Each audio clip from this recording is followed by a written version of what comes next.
So I want to focus, David, as I did in the introduction, on uh, Israel itself to begin with, because, at least in my eyes, this genocide in Gaza has kind of ripped back the veil. And I don't know that there's any coming back from this for Israel, but I want to get your thoughts on that. Well, you're dead right. I don't think there's any going back to October the 6th, and it stripped away an awful lot of the fig leaves that at least liberal Zionists, certainly in Britain, were operating under for far too long and getting away with it.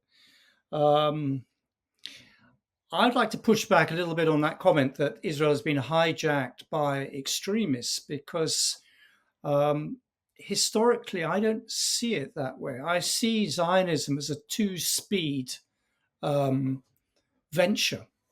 You can have the salami slice tactics of the so-called moderate center ground, which is basically one settlement at a time, nothing too much. An awful lot of left and right. These ghastly settlers are here. Whatever the sort of language that Jonathan Friedland, my former colleague, used to talk about um, again and again, and it was used very cleverly to stop BDS, to stop sanctions against Israel. The argument being that if you sanction the good guys, the right wing will take over. This idea of left and right in Zionism, I think Gaza stripped all that away. And I see Zionism as a two-speed operation. It either goes in salami slices, it either goes bit by bit, quite cleverly, one street at a time, or it goes like Ben Gvir in fifth gear, like a tank, and you literally say, this is Eretz Israel, this is the land of Israel, the biblical land of Israel, where God's chosen people, we're going to shoot everyone who's around. And the vengeance that we seek or wreak on Gaza is biblical vengeance. And so I'm not sure Israel has been hijacked by extremists. I think the Zionist colonial project was extremist in the first place. And the more you go back, there is no such thing as a proper Israel, a clean Israel. There is always one massacre lurking in the shadows. There is Tantura. There is a whole bunch of massacres. There's the poisoning of the wells. There's you know the history better than I do. So I see Zionism as a two-speed operation, and now it's in fifth gear, and it is going for broke. And the idea that Israel isn't Israel for all its citizens has long been thrown out the window. Excuse me. It's an Israel for Jews only, and the width of discussion about Gaza is much narrower than we in the West like to imagine. So I'd just like to recall a recent event, which is the motion of the Knesset. The Knesset passed a bill basically saying that they are outlawing the creation of a Palestinian state. And they had two objections to a Palestinian state. The first one was that if we create a Palestinian state, Hamas will take it over and it'll become Gaza in the middle of us, and we can't tolerate that. Okay, all right, you given what happened on October the 7th, you could make a case for that, just. However, what the real intent of the motion was, it says we cannot have a Palestinian state inside the land of Israel. Absolutely where we were 3,000 years ago, 2,000 years ago, etc. And that is the Zionist project.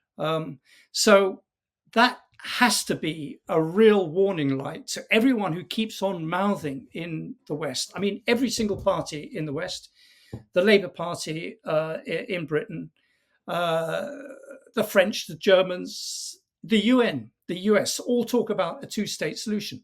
Well, who on the Israeli side is going to take away now 700,000, up more than 700,000 settlers? Who on the Israeli side is actually going to see, even if you are a fatter dinosaur that recognizes Israel, who is there on the other side now to talk to? And I think we've really got to challenge the idea of a two-state solution by simply going to the West Bank or inviting everyone to go to the West Bank, looking at all those twinkling lights on the hills and saying, who's going to shift that lot? Who's going to shift the roads? Who's going to shift and I think now 17, 18 industrial estates in the West Bank? Try driving between Jerusalem and the South Hebron Hills and just see how many roadblocks you have to go through. Just do that straight drive. I was just in Ramallah. I just went to Ramallah about 10 days ago. And, to go from Ramallah to Nablus, which should take 90 minutes, takes 7 hours. You're exactly right. Yeah. I want to clarify, because you're right about Zionism, but when I talk about extremism, and let's not forget that the Nakba and in 1967, these were liberal Zionists who oversaw the worst atrocities against Palestinians. But the difference, I think, and I lived in Israel for a while, is that the liberal Zionists, and it was all a veneer. I mean, it didn't make any difference for the Palestinians, but they fought against the religious Zionists. Meir Kahane, for instance, in the 1990s, his Koch party was outlawed.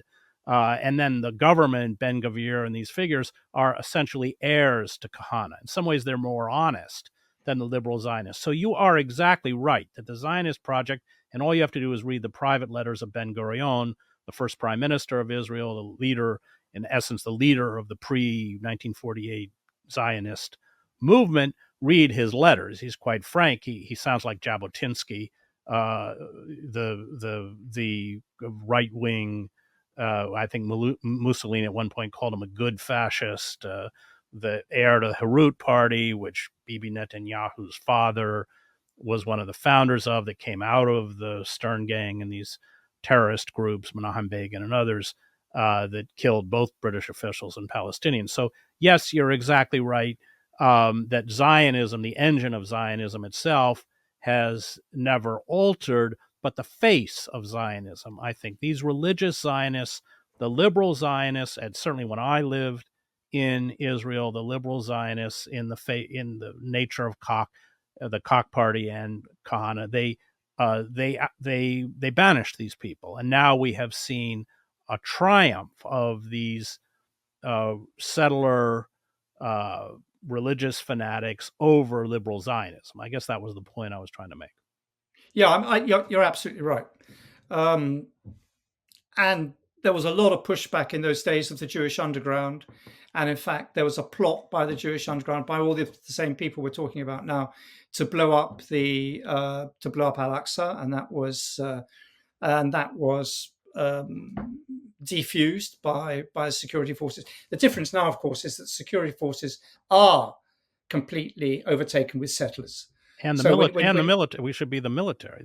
It used to be that if you were a settler, you could not rise within the security forces or the military. Yeah, absolutely. And now, of course, you've got Smotrich and you've got Ben Gvir actually with official positions in terms of both the finance and also the border police. So they are not just part of the government, but they are a very active part of that government.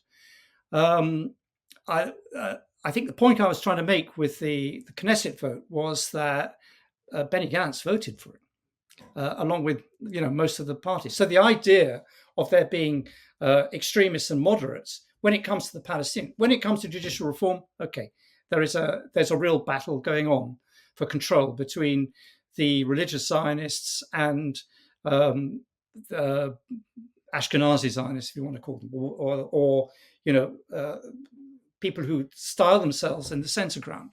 But on Palestine, on shoot to kill or shoot everyone, it's not even shoot to kill, it's shooting everyone in Gaza. There is no distinction at all. Benny Gantz, I believe, in one of his election videos, boasted about how many Palestinians he'd killed when he was in charge. There's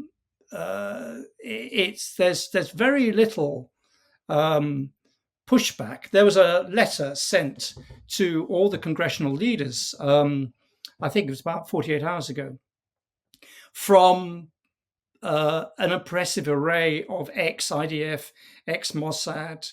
Tamir was there, Halutz was there, like quite a few big names, basically saying that Netanyahu was a criminal and shouldn't address Congress. But they didn't mention the International Criminal Court or the International Court of Justice. They didn't mention genocide or war crimes. What they were talking about was the submarine affair. They were talking about bribery and corruption. And they were still saying that Iran is an existential enemy and that Netanyahu poses an existential threat to Israel because he's just mucking things up. They're not saying that the whole project is wrong and will lead just to a regional war. They're not backing away from that. They're not backing away from trying to do the impossible and eradicate, uproot Hamas from Gaza. So what we've got to get really clear about is that our idea of left and right, or our idea of moderates and extremists, does not translate to Israeli realities. And when it comes to killing as many Palestinians as they can, everyone is up for it. There is a bloodlust going through Israel. I use the word biblical vengeance, but it is sickening what they think they can get away with.